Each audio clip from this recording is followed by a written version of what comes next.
Hello, this is Vidas, And this is Osha. and let's talk today about modulation. Modulation, the technical term, music theory term used to describe the transition from one key to another, right? So, Osha, in your practice, in your experience, when you play organ music, do you often encounter modulations? Sure, of course, it's very common Mhm. in organ music as well as in the other music too. Let's imagine one-page piece, okay, like Orgelbüchlein Choral by Bach.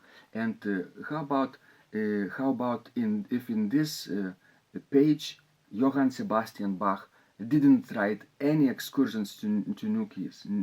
Only one home key would be present at all times. Would that be fun?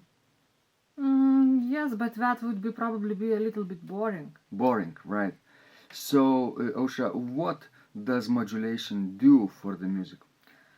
Well, it gives more color to it. It gives liveliness, and sometimes when you listen to the bad pop music, you hear that it's very boring, and because we don't use modulation so often. And we're not talking about modulation when one stanza is in C major, Sure. another is in D major, and another is in E major. It's like at the end of pop songs. Yeah. It's Common. not that. It's not Sure. that. You have to have some excursions into other keys inside of the song itself.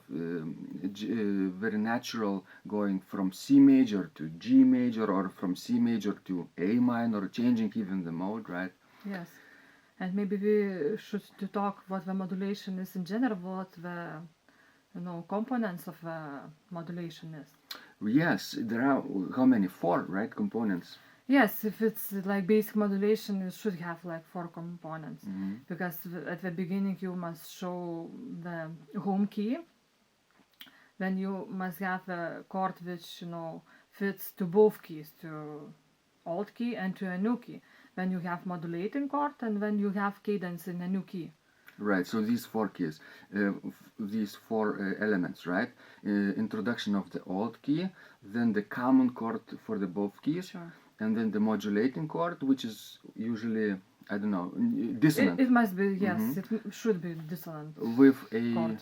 a new accidental, probably more Yes, often, yeah. and then a cadence in the new key. Because if you will not have like cadence in the new key, it won't be modulation. It will be just secondary dominant with Mhm. resolution. Or temporary tonicization, yeah, Yes. where you visit the new key, but for a very brief period of time, for 2-3 chords, right, and you come back later on. Sure. And there are also more advanced, more complicated modulation, like in Frank's music, for example, where one chord becomes also common chord, but also modulating chord. The so same chord. You just have one chord instead Mhm. of that. So you have not like 4 sections of modulation, but only 3, because second and third point becomes as 1 point.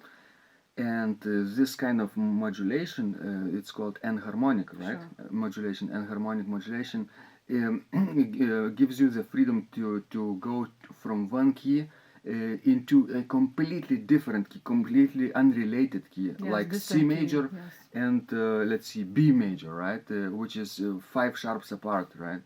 Or C major and C sharp minor, right? You could do that. Sure. With a few techniques of enharmonic And then modulation. you usually use such a chord to modulate as dominant 7th chord, or diminished 7th scale degree 7th chord, or any inversions of these chords.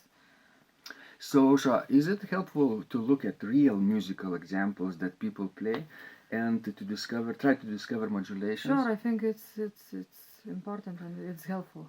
So go ahead and pick your favorite piece that you're practicing today, right?